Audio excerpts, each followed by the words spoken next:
You know, I go to the range a lot. You know, I'm usually there at least I'd say at least 3 times a week, sometimes more.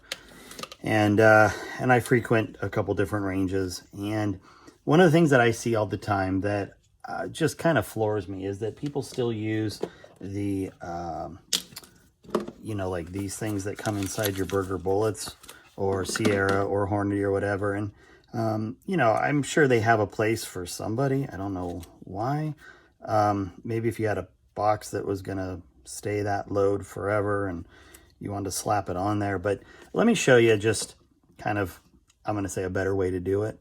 And somebody taught me this a long time ago. And, you know, I try to pass it on to people when I can. But it involves a Sharpie and it involves your MTM box. You can certainly use this trick on just about anything. Maybe you store something inside an old bullet box and maybe you change that out. Maybe it's something you take to the range and it changes periodically. But anyway, so here's what I do when I'm loading. So this is an empty box. I'm getting ready to do a bunch of load development rounds. And what I want to do is I want to note what I'm going to be doing. So instead of using something like this, that honestly, like I said, I just think these are a waste of space. What I'm going to do, and I'm just going to use a total hypothetical here, but you know, let's say I'm using 4350. I'm going to write that up in this corner because there's some space.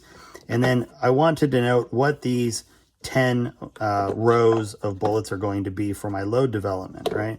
So maybe I'm going to start at 49.0, and then I'm going to go up 0.2 of a grain to, you know, do a coarse powder test, for instance. So I've got 49.0, and then I just kind of mark down here 0.3, 0.4, 0.5, 0.6, 0.8, and you can do it that way. Or what you might do is you might say, well, I'm going to do 49.0 through 50.8. Right, so it sort of depends. Maybe your loads aren't exactly 0.2 of a grain apart. If that's the case, you might want to do it this way. If you're doing a incremented, either 1/10 of a grain, 2/10, 3/10, whatever it is, then I will definitely do it this way, where I say 49 to 50.8, and then maybe I'll put in a bracket, 0.2, so that I know it's 0.2 of a grain. The other great thing about this is all it takes is, I mean, you can use powder blast, the break-free stuff. You can use just a little bit of alcohol. You can use actually a dry erase marker, and this just comes right off. So when I'm done at the range, I can take it right off, and it's not a big deal. Now I'm just going to dry it a little faster here for us. But I do the same thing when I'm at matches. So at matches, I might have loaded in a particular order, and I want to make sure that I don't get my boxes mixed up. So I might put, 1, and then maybe I've loaded some specific blow-off rounds. So I'll put 1 through 10, and I'll put a BO for blow-off.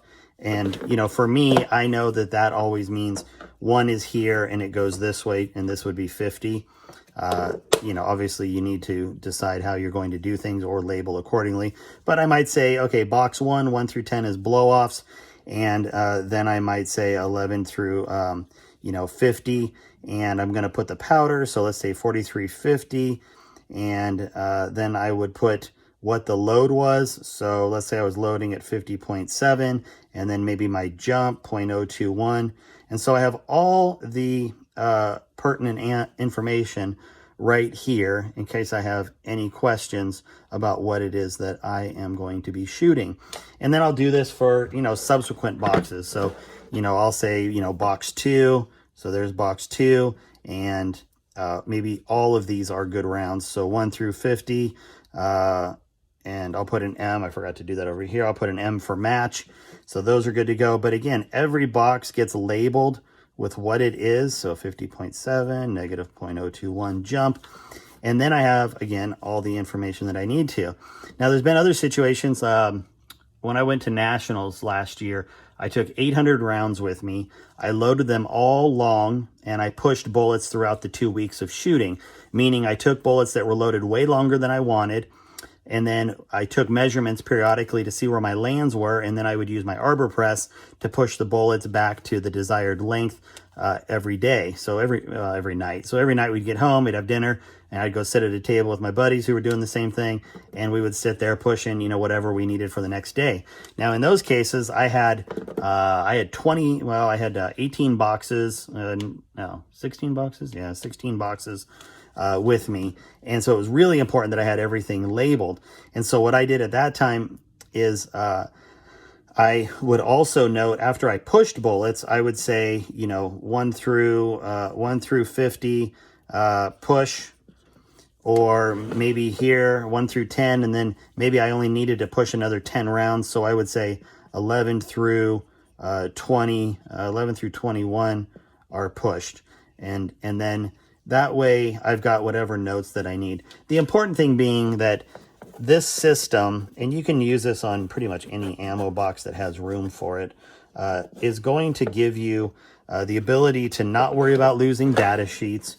You don't have to worry about, you know, if even in the rain, I mean, like, you can have these out in the rain, they get wet, whatever the case is, the Sharpie's not coming off until you want it to come off, which, you know, I can't say the same thing for these kinds of sheets, where if you had it in here and maybe it's windy and then it gets blown away, or maybe you stuck it on here somewhere or stuck it inside the lid, maybe it gets wet or something happens.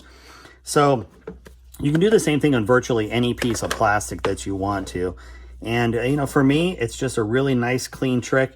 I do it literally every time I load. I write whatever I'm doing on here, whether it's load development, seating depth tests, matches, it doesn't matter. These get labeled accordingly. So hope that's a little tip that helps you guys. Talk to you later.